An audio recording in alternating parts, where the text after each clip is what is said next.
राधे राधे, हरे कृष्ण। आप सभी का दिन शुभ हो।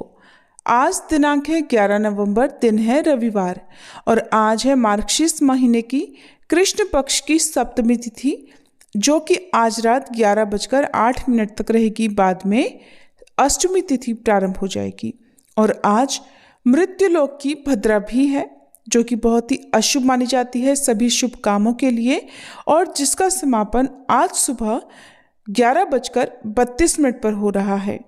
अगर आप कोई शुभ काम करना चाहते हैं तो 11:32 के बाद में कर सकते हैं, उससे पहले तक शुभ काम वर्जित माने जाते हैं।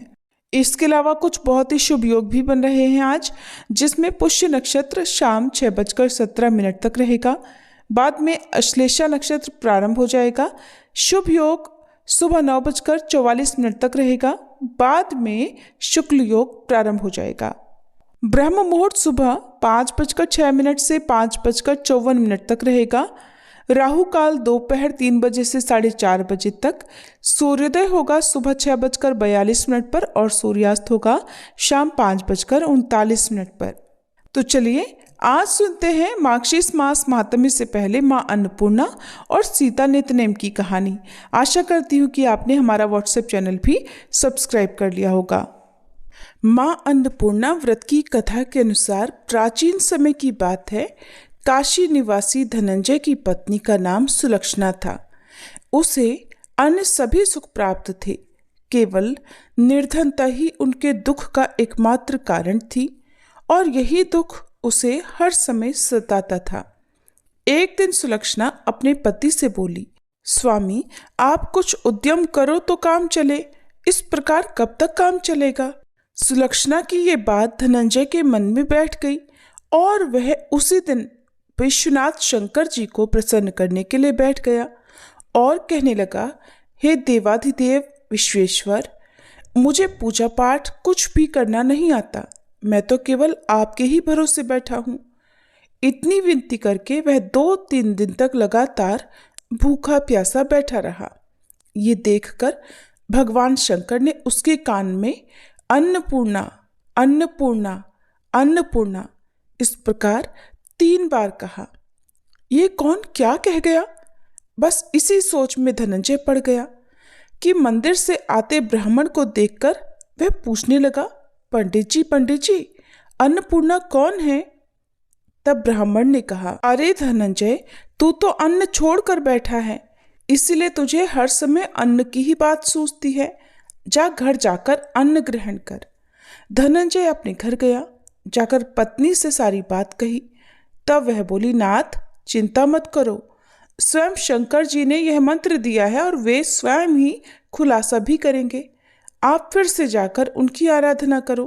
पत्नी के कहे अनुसार धनंजय फिर पहले दिन की तरह ही जाकर पूजा में बैठ गया।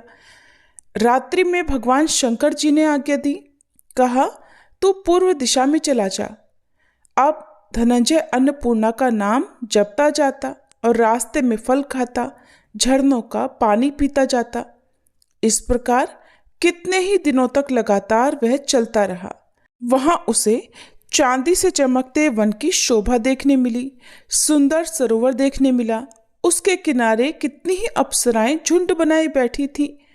एक अप्सरा कथा कहती थी और सब माँ अन्नपूर्णा इस प्रकार बार बार कहती थी। ये अगहन मास की उजियारी रात्रि थी और आज से ही व्रत का आरंभ था। जिस शब्द की खोज करने वह निकला था, वहां उसे वही शब्द सुनने को मिला। धनंजय ने तब उनके पास जाकर धीरे से पूछा, हे देवियों, आप ये सब क्या कर रही हो। तब उन सब ने कहा, हम सब माँ अन्नपूर्णा का व्रत कर रही हैं। व्रत करने से क्या होता है और क्या ये व्रत किसी ने किया भी है, इसे कब किया जाए, कैसे किया जाए और इसकी कैसी विधि है, मुझसे भी कहो। धनंजय के कहने पर वे अप्सराएं कहने लगी, इस व्रत को कोई भी कर सकता है। 21 दिन व्रत करने के लिए 21 गांठ वाला सूत लेना। 21 दिन यदि ना कर पाए तो 1 दिन का ही उपवास करें और ये भी ना करें तो केवल कथा सुनकर ही प्रसाद ले लें। निराहार रहकर कथा कहें।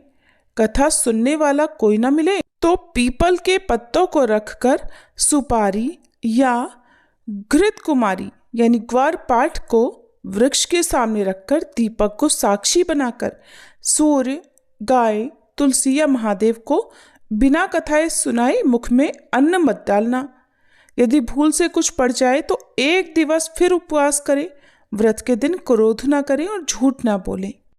अप्सराओं के द्वारा विधि बताने पर धनंजय बोला, फिर बताइए इस व्रत के करने से क्या होगा? तब वे कहने लगी, इसके करने से अंधे को नेत्र मिल जाता है, लूलों को हाथ मिल जाता है, निर्धन के घर धन के भंडार भर जाते हैं, बांझन को संतान मिलती है, मूर्ख को विद्या मिलती है, और जो जिस कामना से व्रत को करता है माँ उसकी वह हर कामना पूर्ण करती है। धनंजय कहने लगा, बहनों, मेरे घर में भी धन नहीं है, विद्या नहीं है, कुछ भी तो नहीं है मेरे पास। मैं तो दुखिया ब्राह्मण हूँ, मुझे इस व्रत का सूत दोगी क्या? हाँ भाई, तेरा कल्याण हो, हम तुझे सूत देंगी, ले इस व्रत का मंगल सूत ले ले। तब धनंजय ने उन अप्सराओं से सूत लेकर व्रत को किया। व्रत पूरा हुआ। तभी सरोवर में से 21 खंड की स्वर्ण सीढ़ी हीरा मोती जड़ी हुई प्रकट हुई। धनंजय जय अन्नपूर्णा कहता जाता था। इस प्रकार जाने कितनी ही सीढ़ियां वह उतरता गया। तब अंदर जाकर उसने क्या देखा कि करोड़ों सूर्यों से प्रकाशमान मां अन्नपूर्णा का मंदिर है। उसके सामने स्वर्ण सिंहासन पर मां अन्नपूर्णा विराजमान है।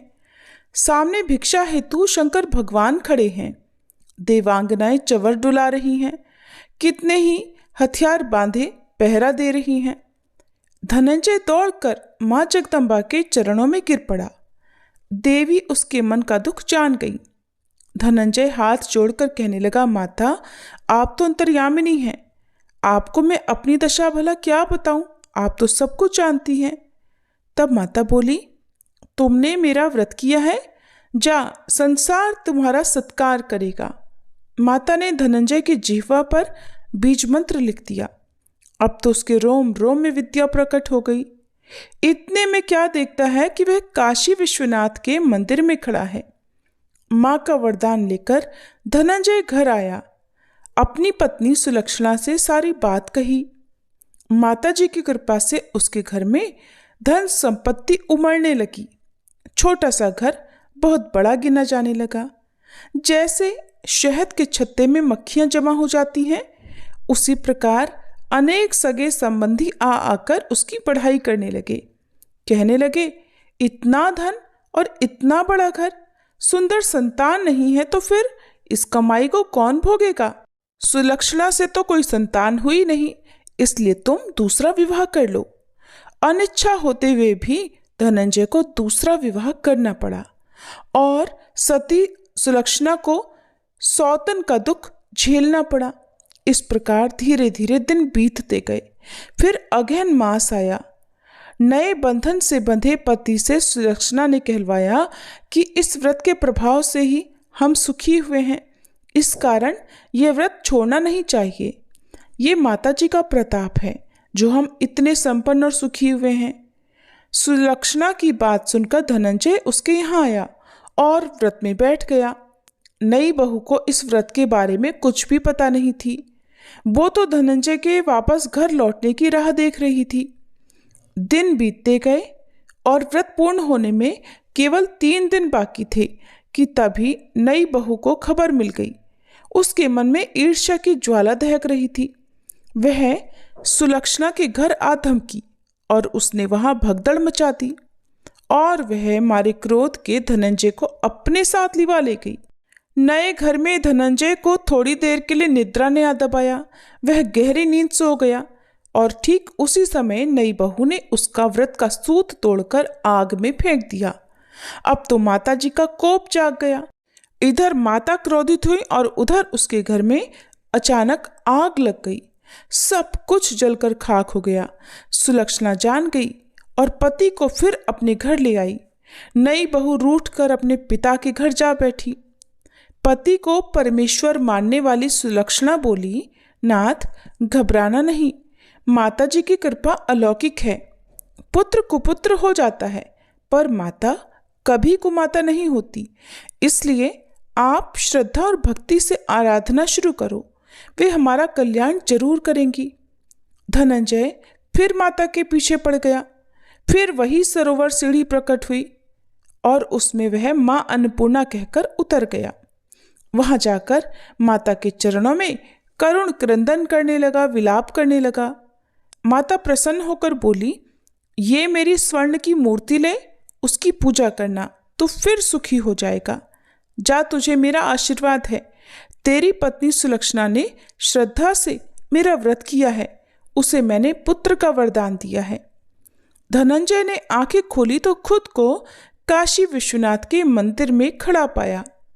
वहां से फिर उसी प्रकार वह घर को आया। इधर सुलक्षणा गर्भवती हुई और 9 महीने पूरे होते ही उसके यहाँ पुत्र का जन्म हुआ। गांव में आश्चर्य की लहर दौड़ पड़ी। अब तो गांव में जिसकी कोई भी कामना होती वही मनौती मांगने लगता और इस तरह सभी लोगों की मनोकामनाएं पूर्ण होने लगी। इस तरह उसी गांव के निसंतान सेठ के पुत्र होने पर उसने माता अन्नपूर्णा का मंदिर बनवा दिया। उसमें माता जी धूमधाम से पधारी, यज्ञ हुआ और धनंजय को मंदिर के आचार्य का पद दे दिया गया। जीविका के लिए मंदिर की दक्षिणा और रहने के लिए बड़ा सुंदर सा भवन भी दिया गया। धनंजय पत्नी और पुत्र सहित वहां सुख से रहने लगा। माता जी के चढ़ावे में भरपूर आमदनी होने लगी।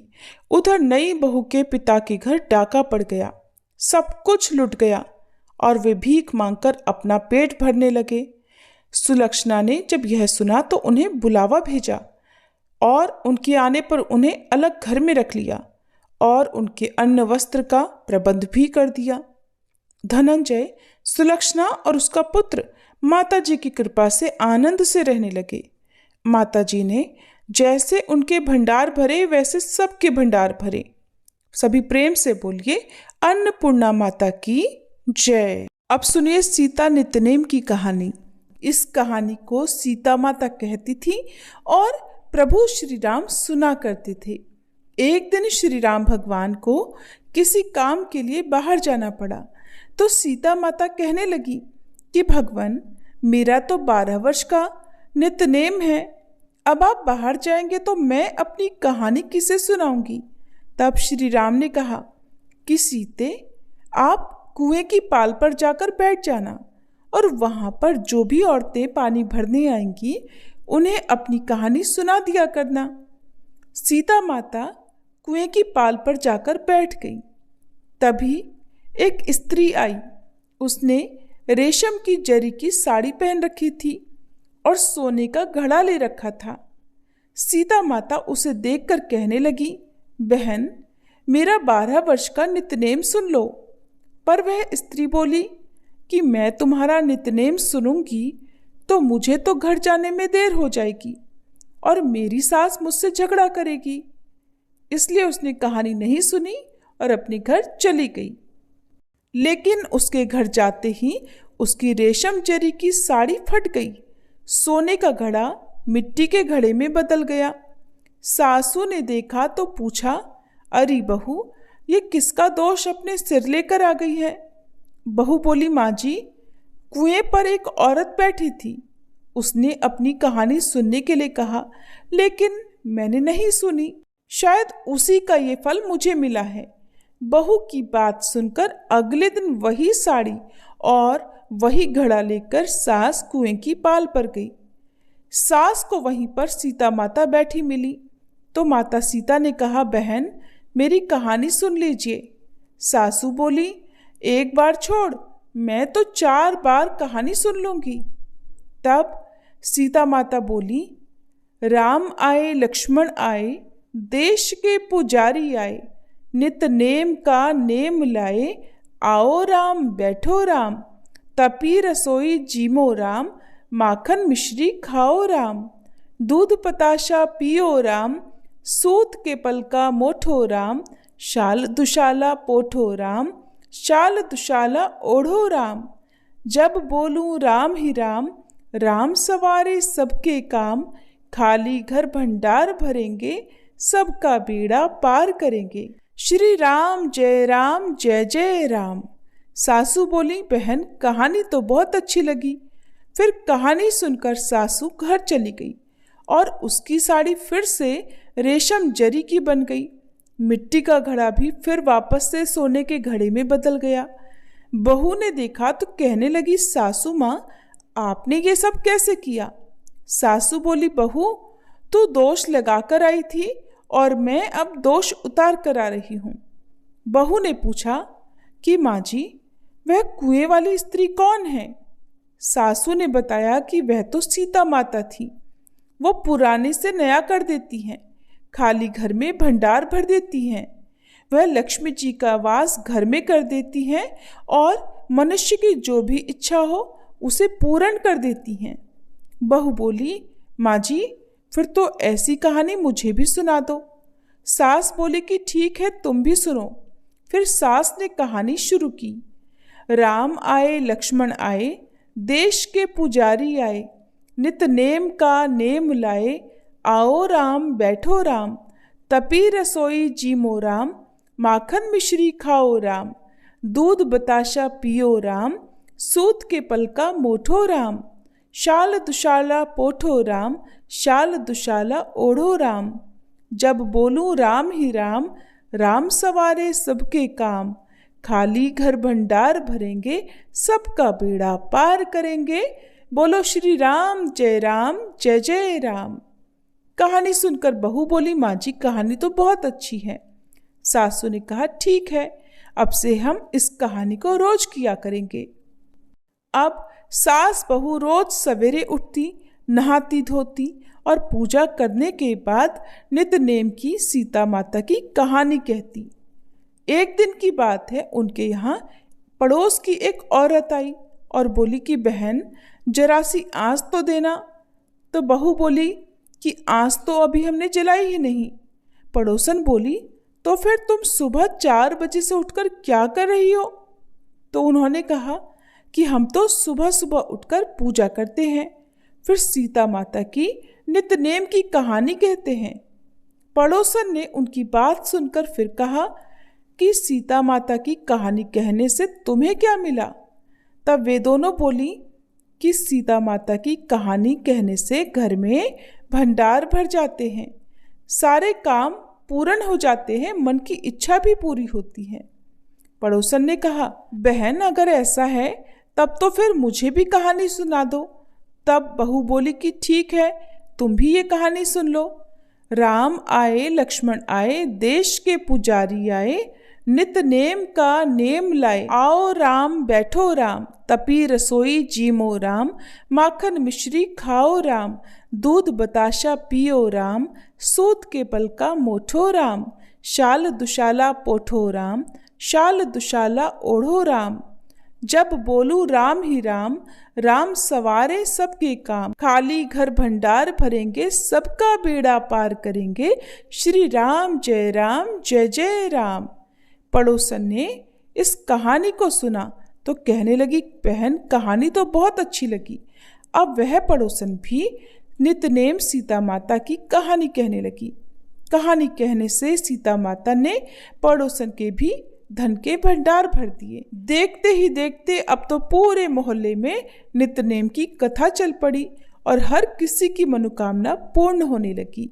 हे सीता माता, जैसे आपने उन सभी के भंडार भरे वैसे ही हमारे भी भरना। कहानी कहने वाले, सुनने वाले और हुंकार भरने वाले सबके भरना। सभी प्रेम से बोलिए, सीता मैया की जय। अब सुनिए आज का महात्म्य। तो इससे पहले के अध्याय में आपने जाना था कि किस प्रकार देवर्षि नारद ने नारायण मुनि से उस व्रत के बारे में जानना चाहा था जिसे एक समय भगवान शिव ने देवी पार्वती से करने के लिए कहा था। उस व्रत का नाम है पुण्यक व्रत। श्री नारायण मुनि कहते हैं कि हे नारद, पुण्यक व्रत का विधान सुनकर देवी पार्वती जी का मन प्रसन्न हो गया। फिर उन्होंने व्रत की संपूर्ण विधि के विषय में प्रश्न करना आरंभ कर दिया। देवी पार्वती बोली, हे नाथ, आप वेद वेताओं में श्रेष्ठ, करुणा के सागर और परात्पर हैं। हे दीनबंधु, कृपया इस व्रत का सारा विधान मुझे बताइए। प्रभु, कौन कौन से द्रव्य और फल इस व्रत में उपयोगी होते हैं? इसका समय क्या है, किस नियम का पालन करना होता है, इसमें आहार का अर्थात भोजन का क्या विधान है और इसमें क्या फल होता है, ये सब मुझे विनम्र सेविका से वर्णन कीजिए। साथ ही एक उत्तम पुरोहित, पुष्प एकत्रित करने के लिए ब्राह्मण और सामग्री जुटाने के लिए भृत्यों को भी नियुक्त कर दीजिए। इनके अलावा और जो भी व्रत के लिए उपयोगी वस्तुएं हैं जिन्हें मैं नहीं जानती हूँ, वह सब भी एकत्रित करवा दीजिए, क्योंकि स्त्रियों के लिए तो स्वामी ही सब कुछ प्रदान करने वाला होता है। स्त्रियों की 3 अवस्थाएं होती हैं, कौमार, युवा और वृद्ध। कौमार अवस्था में पिता, युवा अवस्था में पति और वृद्धावस्था में पुत्र हर प्रकार से पालन करने वाले होते हैं। प्राणनाथ, आप तो सर्वात्मा ऐश्वर्यशाली, सर्वसाक्षी और सर्वज्ञ हैं, सब कुछ जानते हैं। इसलिए अपने आत्मा की निवृत्ति का कारणभूत एक श्रेष्ठ पुत्र तो मुझे अवश्य ही प्रदान कीजिए। भगवान, ये तो मैंने अपनी जानकारी के अनुरूप आप जैसे महात्मा से निवेदन किया है। आप तो सभी के आंतरिक अभिप्राय के ज्ञाता और परम ज्ञानी हैं, भला मैं आपको क्या समझा सकती हूँ। ऐसा कहकर पार्वती जी ने बड़े प्रेम से अपने पतिदेव के चरणों में अपना माथा झुका दिया। तब कृपा सिंधु भगवान शिव कहने को तत्पर हुए। भगवान कहने लगे कि देवी, मैं इस व्रत की विधि, नियम, फल और व्रत में उपयोगी द्रव्यों और फलों का वर्णन करता हूँ, सुनो। इस व्रत के लिए मैं फल पुष्प लाने के लिए 100 शुद्ध ब्राह्मणों को, सामग्री जुटाने के लिए 100 भृत्यों को और बहुसंख्यक दासियों को और पुरोहित के स्थान पर सनत कुमार जी को, जो संपूर्ण व्रतों की विधि के ज्ञाता, वेद वेदांत के पारंगत विद्वान, हरि भक्तों में सबसे श्रेष्ठ, सब कुछ जानने वाले और उत्तम ज्ञानी और मेरे ही समान है, उनकी नियुक्ति करता हूँ। तुम इन सभी को ग्रहण करो। देवी, शुद्ध समय आने पर परम नियम पूर्वक व्रत का अनुष्ठान करना चाहिए। प्रिय, माघ मास की शुक्ल त्रयोदशी के दिन इस व्रत का शुभारंभ होता है। उत्तम व्रती को चाहिए कि व्रत के आरंभ से पहले दिन उपवास करे और शरीर को अत्यंत निर्मल करके यत्न पूर्वक वस्त्रों को धोकर स्वच्छ कर ले। फिर दूसरे दिन सुबह सवेरे जल्दी उठ जाए और मुख को शुद्ध करके फिर निर्मल जल में स्नान करे। फिर हरि का ध्यान करके आचमन करे और पवित्र हो जाए। फिर भक्ति सहित श्री हरि को अर्घ्य देकर जल्दी ही अपने घर लौट आए। वहां पर धुली हुई धोती और चादर धारण करके पवित्र आसन पर बैठे। फिर आचमन और तिलक करके अपना नित्य कर्म समाप्त करे। सबसे पहले प्रयत्न पूर्वक पुरोहित का वरण करके स्वस्ति वाचन पूर्वक कलश की स्थापना करें। फिर वेद विहित संकल्प करके इस व्रत का अनुष्ठान करें। किसी भी व्रत में, जैसा कि मैं आपको हर वीडियो में बताती हूँ, कि अगर आप कोई व्रत करते हैं, पहली बार कोई व्रत प्रारंभ करना चाहते हैं, तो उसका संकल्प जरूर लेना चाहिए। भगवान शिव कहते हैं कि इन सब के बाद सौंदर्य, नेत्र दीप्ति, विविध अंगों के सौंदर्य, पति सौभाग्य आदि के लिए तरह तरह की वस्तुओं के संख्या सहित समर्पण करने की बात कहकर फिर से बोले कि देवी, पुत्र प्राप्ति के लिए कूष्मांड, नारियल, जंबीर और श्रीफल, इन फलों को श्री हरि को समर्पित करना चाहिए। व्रत करने वाले भक्तों को चाहिए कि व्रत के दिन संपत्ति की वृद्धि करने के लिए झांझ, मजीरा आदि तरह तरह के बाजे बजाकर श्री हरि को सुनाएं। फिर स्वामी की भोग वृद्धि के लिए भक्ति पूर्वक श्री हरि को मनोहर खीर और शक्कर युक्त घी और पूड़ी का भोग प्रदान करें। हरि भक्ति की विशेष उन्नति के लिए अपनी इच्छा से सुगंधित फूलों की 1,00,000 माला, जो कि टूटी हुई ना हो, भक्ति पूर्वक श्री हरि को अर्पित करनी चाहिए।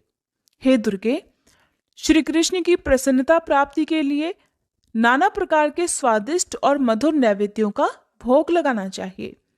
हे सुव्रते, इस व्रत में श्री कृष्ण को प्रसन्न करने के लिए भक्ति सहित तुलसी दल से संयुक्त तरह तरह के फूल निवेदित करने चाहिए।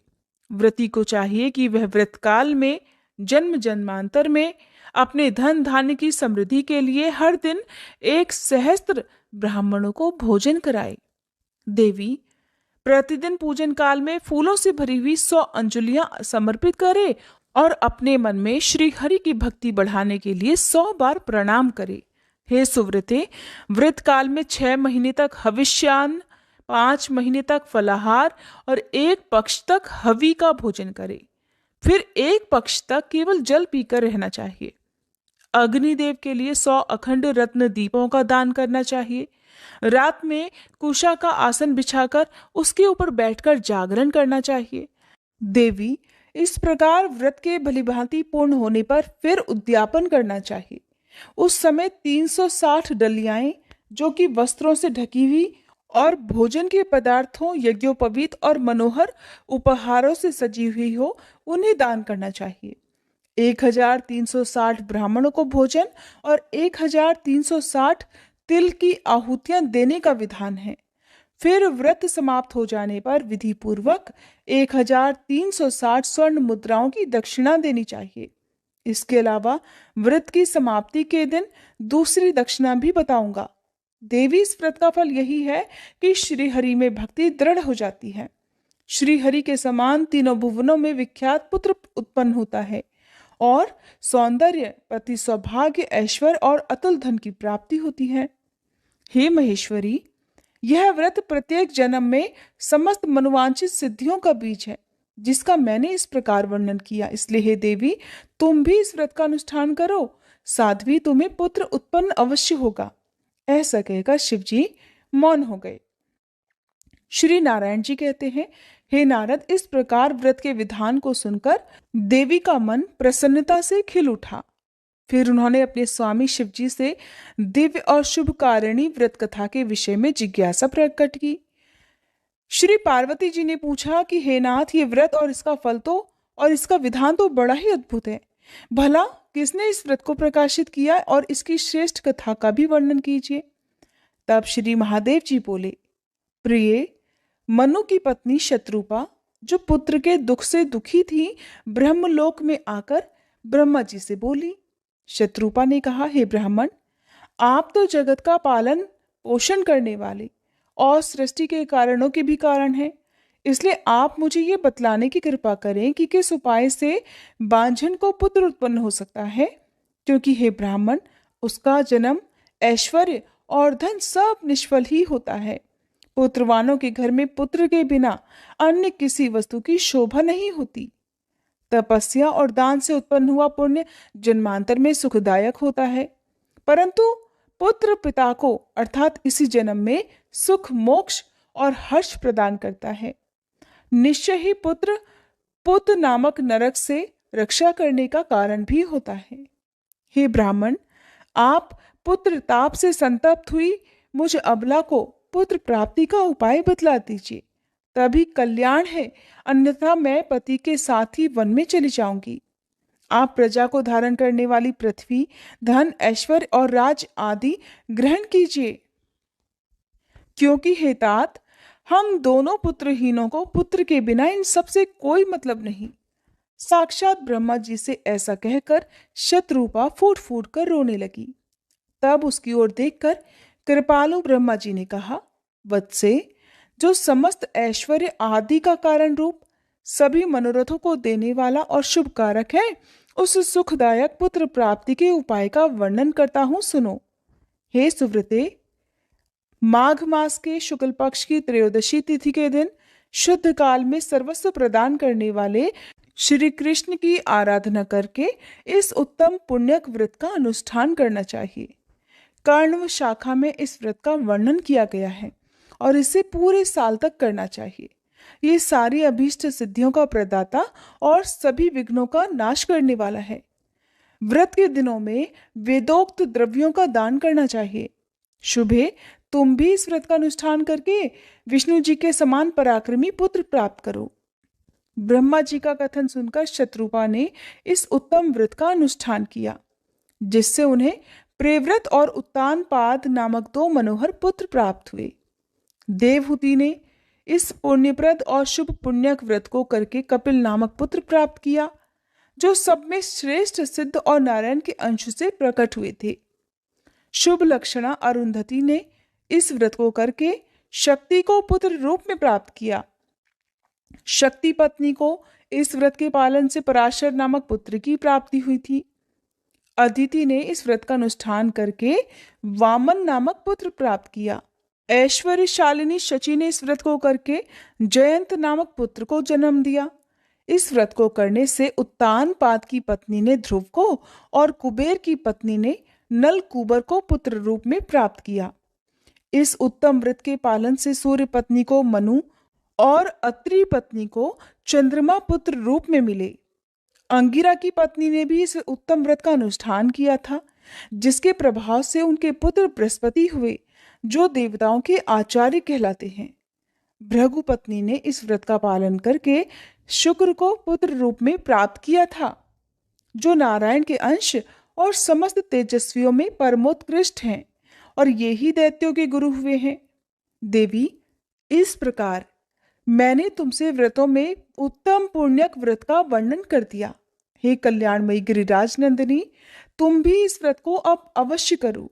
शुभ है, यह व्रत राजेंद्र पत्नियों के लिए सुख साधने वाला है, देवियों के लिए सुखप्रद है, और साध्वी नारियों के लिए तो ये प्राणों से बढ़कर भी प्रिय है।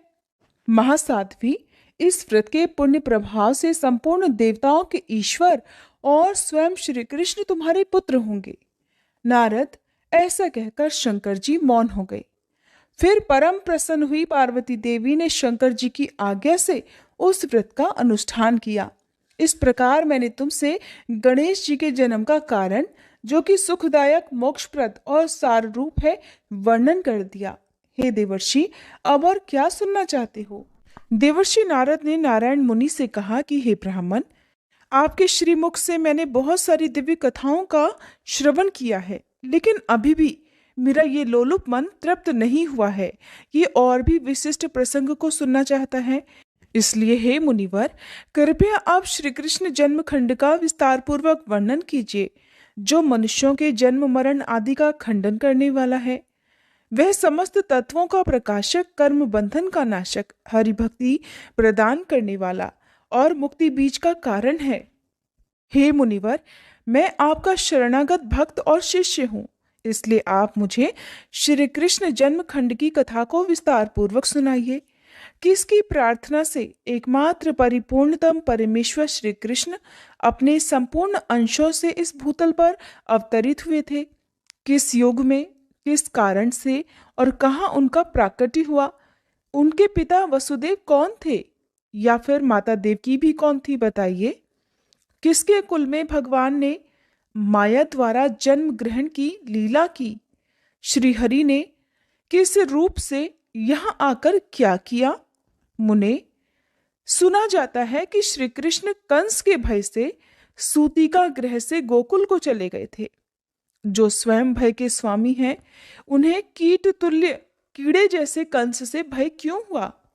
उन श्री हरि ने गोप वेश धारण करके गोकुल में कौन कौन सी लीलाएं की? वे तो जगदीश्वर हैं। फिर उन्होंने गोपांगनाओं के साथ क्यों विहार किया? वे सभी गोपांगनाएं कौन थीं? या फिर वे ग्वाल बाल भी कौन थे? यशोदा जी कौन थी? नंद राय जी कौन थे? उन्होंने कौन सा पुण्य किया था? श्री हरि की प्रेसी गोलोक वासिनी पुण्यवती देवी श्री राधा क्यों ब्रिज में ही ब्रिज कन्या होकर प्रकट हुई? गोपियों ने किस प्रकार दुराराध्य परमेश्वर को प्राप्त किया? और फिर श्री कृष्ण अंत में उन सबको छोड़कर मथुरा क्यों चले गए थे? महाभाग, पृथ्वी का भार उतार कर कौन सी लीला करने के बाद भगवान कृष्ण पुनः परम धाम को पधारे? आप उनकी ये सारी लीला कथाएं सुनाइए, क्योंकि उसका श्रवण और कीर्तन बड़ा पुण्यदायक है। श्री हरि की यह कथा अत्यंत दुर्लभ है। वह भव सागर से पार उतारने के लिए नौका के समान है। भगवान की यह कथा शोक सागर का नाश करने वाली मुक्ति के समान है। वह कानों में अमृत के समान मधुर होती है। हे कृपानिधि, मैं आपका भक्त और शिष्य हूँ। आप मुझे श्री हरि की कथा का ज्ञान प्रदान कीजिए। तब नारायण मुनि बोले कि हे देवर्षि और कुल को पवित्र करने वाले नारद मुनि, मैं तुम्हें अच्छी तरह जानता हूँ। तुम धन्य हो, पुण्य की मूर्तिमती राशि हो। लोगों को पवित्र करने के लिए ही तुम इन सब में भ्रमण करते रहते हो। वाणी से मनुष्यों के हृदय की तत्काल पहचान हो जाती है। तुम जीवन मुक्त और पवित्र हो। भगवान गदाधर के शुद्ध भक्त हो। अपने चरणों की धूल से सबकी आधारभूता वसुधा को भी पवित्र करते फिरते हो। समस्त लोगों को अपने स्वरूप का दर्शन देकर पवित्र बनाते हो। भगवान श्री हरि की कथा परम मंगलमयी है, इसीलिए तुम उसे सुनना चाहते हो।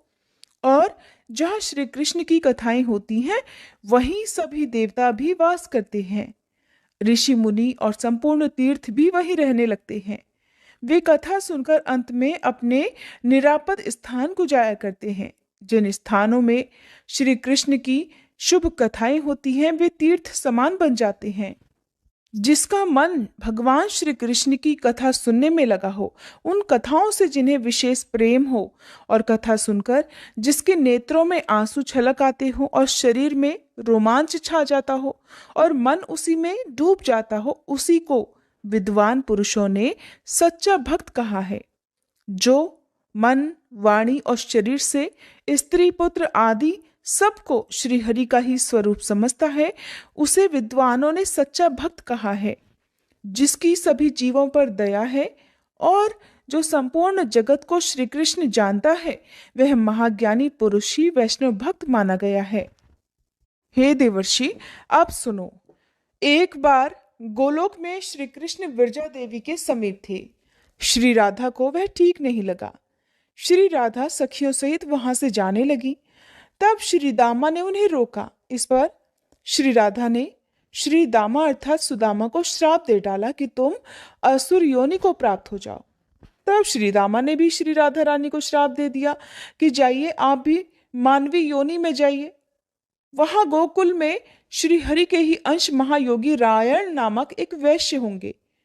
आपका छाया रूप उनके साथ रहेगा, इसलिए भूतल पर मूर्ख लोग आपको रायण की पत्नी समझेंगे।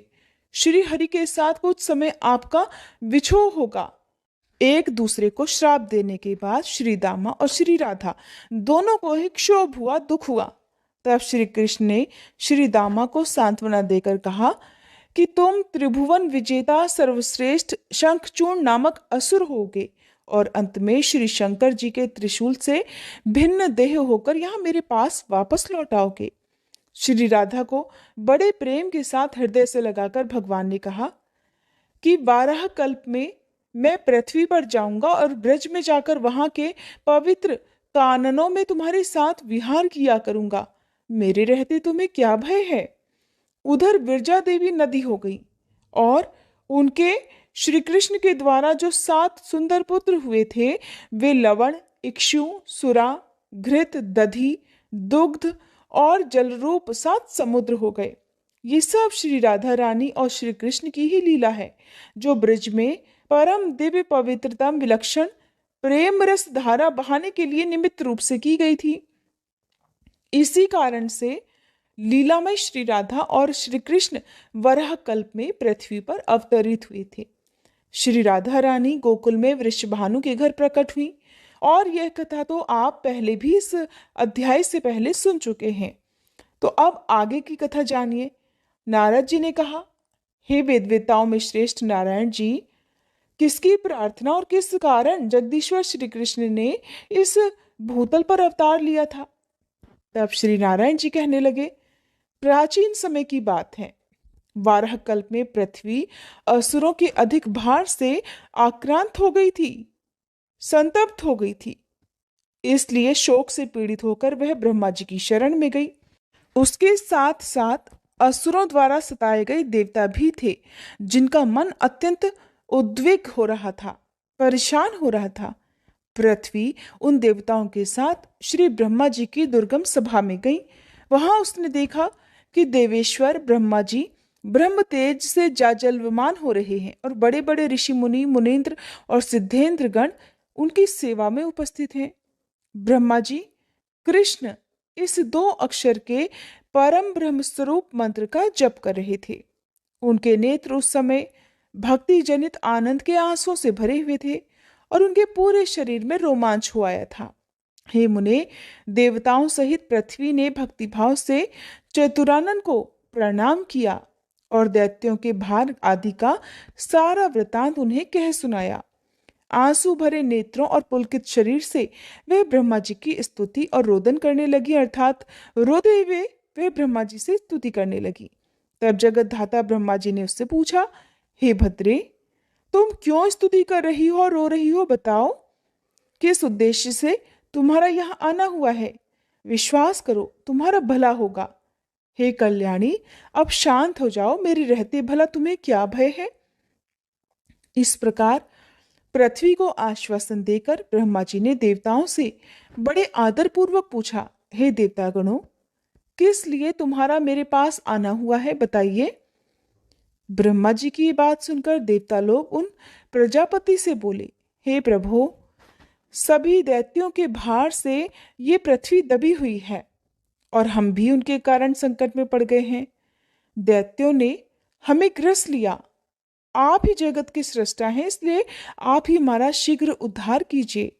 हे ब्राह्मण, आप ही इस पृथ्वी की गति है, इससे शांति प्रदान कीजिए। हे पितामह, यह पृथ्वी जिस भार से पीड़ित है उसी से हम भी दुखी हैं, इसलिए आप उस भार को दूर कीजिए। देवताओं की बात सुनकर जगत सृष्टा ब्रह्मा जी ने पृथ्वी से पूछा, बेटी, तुम भय छोड़कर मेरे पास सुखपूर्वक रहो। बताओ, किनका ऐसा भार आ गया है जिसे सहन करने में तुम असमर्थ हो गई हो? भद्रे, मैं उस भार को दूर करूंगा और निश्चय ही तुम्हारा भला भी होगा। ब्रह्मा जी का ये वचन सुनकर पृथ्वी के मुख पर और नेत्रों में प्रसन्नता छा गई। वह जिस जिस कारण से इस तरह पीड़ित थी, अपनी पीड़ा की उस कथा को कहने लगी।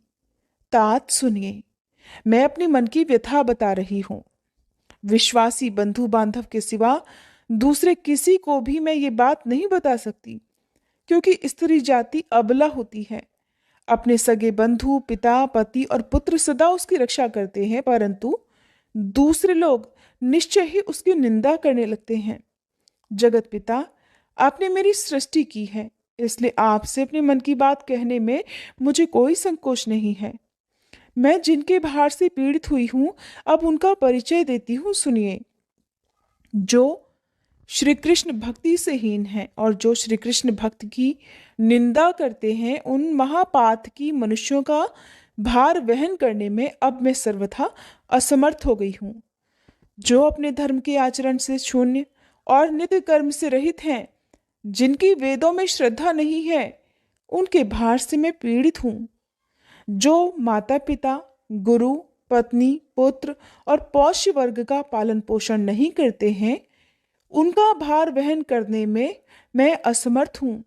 हे पिताश्री, जो झूठ बोलते हैं, जिनमें दया और सत्य का अभाव है, और जो गुरुजनों और देवताओं की निंदा करते हैं, उनके भार से मुझे बड़ी पीड़ा होती है। जो मित्रों से द्रोह करते हैं, दूसरों का एहसान नहीं मानते, झूठी गवाही देते हैं, विश्वासघाती और धरोहर हड़प लेने वाले हैं, उनके भार से भी मैं पीड़ित रहती हूँ। जो कल्याणमय सूक्तों, साम मंत्रों और एकमात्र मंगलकारी श्री हरि के नामों का विक्रय करते हैं, उन्हें बेचते हैं, उनके भार से मुझे बड़ा कष्ट होता है। हे पितामह, शंखचूर्ण के भार से जिस तरह मैं पीड़ित थी, उससे भी अधिक दैत्यों के भार से मैं पीड़ित हूँ। प्रभु, ये सब कष्ट मैंने आपसे कह सुनाया, यही मुझ अनाथा का निवेदन है। अगर आपसे मैं सनाथ हूँ तो आप मेरे इस कष्ट के निवारण का कोई उपाय कीजिए। ऐसा कहकर पृथ्वी अर्थात वसुधा बार बार रोने लगी। उनका रोना सुनकर कृपा निधान ब्रह्मा जी ने उससे कहा कि हे वसुधे, तुम्हारे ऊपर जो दस्युभूत राजाओं का भार आ गया है, मैं किसी उपाय से अवश्य ही उसे हटाऊंगा अवश्य। पृथ्वी को इस प्रकार आश्वासन देकर देवताओं सहित जगत धाता ब्रह्मा जी भगवान शंकर के निवास स्थान कैलाश पर्वत पर गए। वहां पहुंचकर विधाता ने कैलाश के रमणीय आश्रम और भगवान शंकर को देखा। वे गंगा जी के तट पर अक्षय वट के नीचे बैठे हुए थे। उन्होंने व्याघ्र चर्म धारण कर रखा था। दक्ष कन्या की हड्डियों के आभूषण से वे विभूषित हो रहे थे। उन्होंने हाथों में त्रिशूल और पट्टिश धारण कर रखे थे। उनके 5 मुख और प्रत्येक मुख में 3-3 नेत्र थे। अनेकानेक सिद्धों ने उन्हें घेर रखा था। वे योगींद्र गण से सेवित हो रहे थे और कौतूहल पूर्वक गंधर्वों का संगीत सुन रहे थे। साथ ही अपनी ओर देखती हुई पार्वती की ओर प्रेम पूर्वक तिरछी नजर से भी देख लिया करते थे।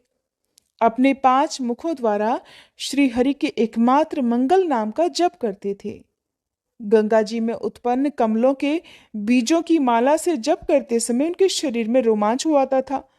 उसी समय ब्रह्मा जी पृथ्वी तथा नतमस्तक देव समूहों के साथ महादेव जी के सामने जा खड़े हुए। जगत गुरु को आया देख भगवान शंकर शीघ्र ही भक्ति भाव से उठकर खड़े हो गए। उन्होंने प्रेम पूर्वक मस्तक झुकाकर उन्हें प्रणाम किया और उनका आशीर्वाद प्राप्त किया।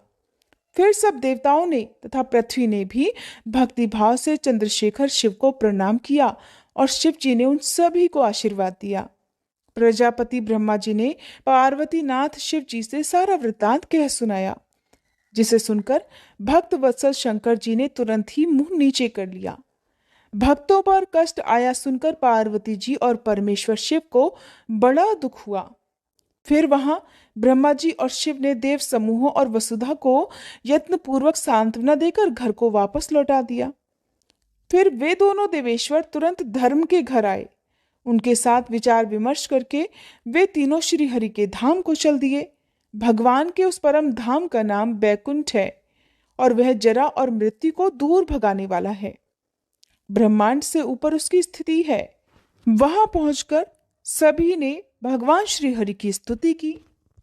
देवताओं की स्तुति सुनकर साक्षात श्री हरि ने उनसे कहा कि तुम सब लोग अब गोलोक को जाओ, पीछे से मैं भी लक्ष्मी जी के साथ आऊंगा।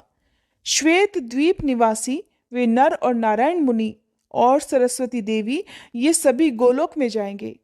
अनंत शेषनाग, मेरी माया, कार्तिकेय, गणेश और वेद माता सावित्री ये सब पीछे से निश्चित ही वहां जाएंगे। वहां मैं गोपियों और राधा के साथ द्विभुज श्री कृष्ण रूप से निवास करता हूँ। यहाँ सुनंद आदि पार्षदों और लक्ष्मी जी के साथ रहता हूँ। नारायण, श्री कृष्ण और श्वेत द्वीप निवासी विष्णु मैं ही हूँ। ब्रह्मा आदि अन्य संपूर्ण देवता मेरी ही कलाएं हैं। तुम सब लोग गोलोक को जाओ, वहां तुम्हारे अभिष्ट कार्य की सिद्धि होगी। फिर हम लोग भी सबकी इष्ट सिद्धि के लिए वहां आ जाएंगे। ऐसा कहकर श्री हरि उस सभा में मौन हो गए। तब उन सभी देवताओं ने उन्हें प्रणाम किया और वहां से अद्भुत गोलोक की यात्रा की। वह उत्कृष्ट और विचित्र परम धाम जरा और मृत्यु को भी हर लेने वाला है। वह अगम्य लोक बैकुंठ लोक से 50 करोड़ योजन ऊपर है और भगवान श्री कृष्ण की इच्छा से बना हुआ है। उसका कोई भी बाह्य आधार नहीं है। श्री कृष्ण ही वायु रूप से उसे धारण करते हैं। वे ब्रह्मादि देवता उस अनिर्वचनीय लोक की ओर जाने के लिए उन्मुख होकर चल दिए। उन सब की गति मन के समान तेज थी, इसलिए वे सब के सब विरजा के तट पर जा पहुंचे। सरिता के तट का दर्शन करके उन देवताओं को बड़ा आश्चर्य हुआ। उस परम आश्चर्यजनक तट को देखकर वे देवेश्वर नदी के उस पार गए।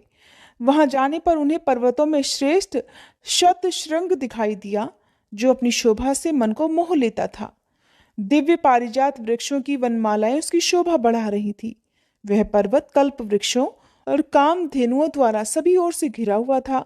उसकी ऊंचाई 1 करोड़ योजन थी और लंबाई 10 करोड़ योजन। हे देवेश्वर, वहां के सुंदर दृश्य का सभी देवताओं ने दर्शन किया। वे सभी श्रीहरि के श्रेष्ठ पार्षद थे। मुने वहां से थोड़ी ही दूर पर उन्हें एक मनोहर राजमार्ग दिखाई दिया, जिसके दोनों पार्श्व में लाल मणियों से अद्भुत रचना की गई थी। इंद्रनील, पद्मराग, हीरे और सोने की बनी हुई वेदियां उस राजमार्ग के उभय पार्श्व को सुशोभित कर रही थी।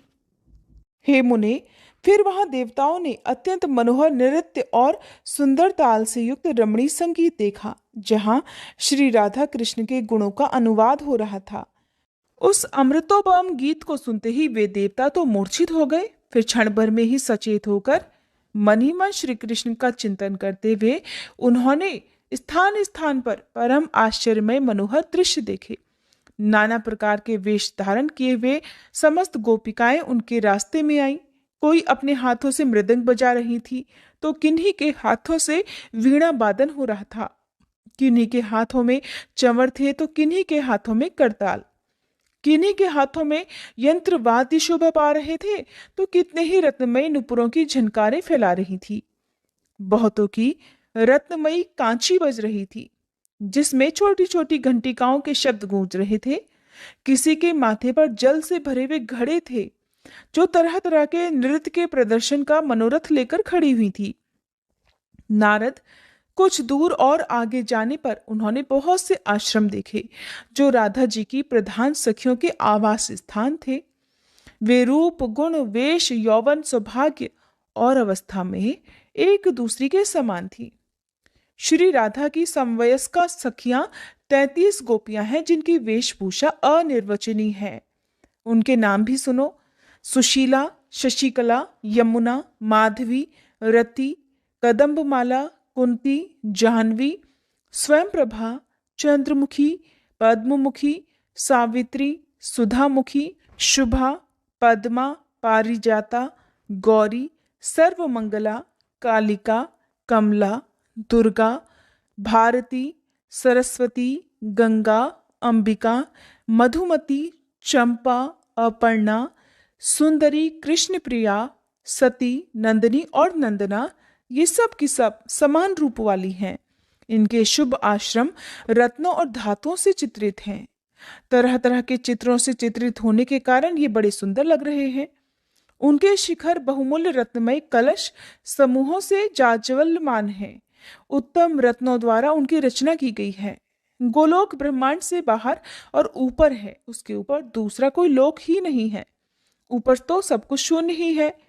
वहीं तक सृष्टि की अंतिम सीमा है। 7 रसातलों से भी नीचे सृष्टि नहीं है। रसातलों से नीचे जल और अंधकार है जो कि अगम्य और अदृश्य है। हरे कृष्णा। आज का अध्याय समाप्त हुआ। अगले अध्याय में आप इससे आगे की कथा सुनेंगे। अब सुनिए श्री कृष्ण चालीसा पाठ। बंशी शोभित कर मधुर, नील जलद तन श्याम, अरुण अधर जनु बिंबा फल, नयन कमल अभिराम, पूर्ण इंद्र अरविंद मुख, पीतांबर शुभ साज, जय मन मोहन मदन छवि, कृष्ण चंद्र महाराज।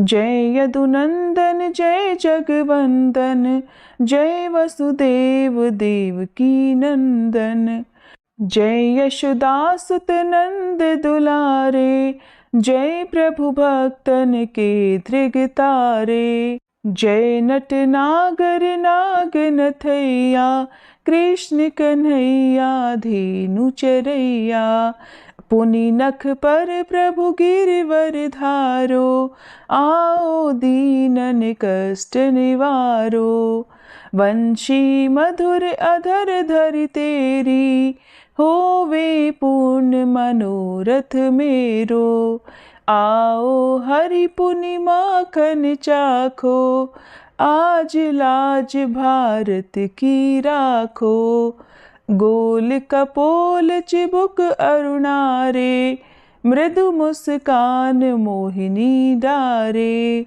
रंजित राजीव नयन विशाला, मोर मुकुट वैजंती माला, कुंडल श्रवण पीत पट आछे, कटी किंकणी काछन काछे, नील जलज सुंदर तन सोहे, छवि लखि सुर नर मुनि मन मोहे, मस्तक तिलक अलक घुंघराले, आओ कृष्ण बांसुरी वाले, करी पय पान पूत नहीं तार्यो, अका बका कागा सुर मार्यो, मधुवन जलत अग्नि जब ज्वाला, भय शीतल लखि तहि नंद लाला, सुरपति जब ब्रज चढ़ियो रिसाई, मसूर धार वारी वर्षाई, लगत लगत ब्रज चहन बहायो, गोवर्धन नखधारी बचायो। लखी यशोदा मन भ्रम अधिकाई, मुख मह 14 भुवन दिखाई। दुष्ट कंस अति उधम मचायो, कोटि कमल जब फूल मंगायो। नाथी काल यही तब तुम लीन्हे, चरण चिन्ह दे निर्भय कीन्हे। करी गोपिन संग रास विलासा, सबकी पूरण करी अभिलाषा। केतिक महा असुर संग हार्यो, कंस ही केस पकड़ दे मार्यो। मात पिता की बंदी छुड़ाई, उग्रसेन कह राज दिलाई। मही से मृतक 6 सुत लायो, मातु देव की शोक मिटायो। भौमासुर मुर दैत्य संहारो, लाए 18 सहस कुमारो। दे भी नहीं तृण चीर संहारा, जरासिंधु राक्षस कह मारा। असुर बकासुर आदिक मार्यो, भक्तन के तब कष्ट निवार्यो। दीन सुदामा के दुख टार्यो, तंदुल 3 मूठ मुख डार्यो। प्रेम के साग विदुर घर मांगे, दुर्योधन के मेवा त्यागे। लखी प्रेम की महिमा भारी, ऐसे श्याम दीन हितकारी। भारत के पारथ रथ हाके, लिए चक्र कर नहीं बल ताके। निज गीता के ज्ञान सुनाए, भक्तन हृदय सुधा वर्षाए। मीरा थी ऐसी मत वाली, विष पी गई बजा कर ताली। राना भेजा सांप पिटारी, शालिग्राम बने बनवारी। निज माया तुम विधि ही दिखायो, उरते संशय सकल मिटायो। तब शत निंदा करि तत्काला, जीवन मुक्त भयो शिशुपाला। जब ही द्रौपदी टेर लगाई, दीनानाथ लाज अब जाई। तुरत ही वसन बने नंदलाला, बढ़े चीर भय अरि मुँह काला। असनाथ के नाथ कन्हैया, डूबत भंवर बचावत नैया। सुंदर दास आस उरधारी, दया दृष्टि की जय बनवारी। नाथ सकल मम कुमति निवारो, क्षमहु बेगी अपराध हमारो। खोलो पट अब दर्शन दीजे, बोलो कृष्ण कन्हैया की जय। बोलो कृष्ण कन्हैया की जय, बोलो कृष्ण कन्हैया की जय। ये 40 कृष्ण का पाठ करे उरधारी, अष्ट सिद्धि नवनिधि फल लहे पदार्थ चारी।